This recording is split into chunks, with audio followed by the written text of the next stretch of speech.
kailangan niyo po ng ambulansya, nandito po sa NDRRMO. At agad po kami magre-responde.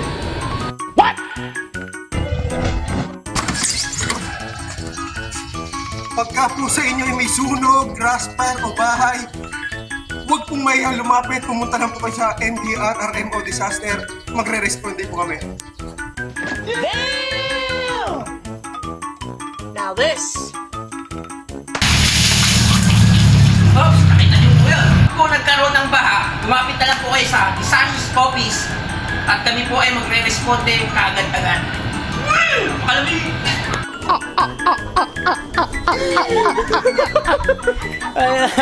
Look,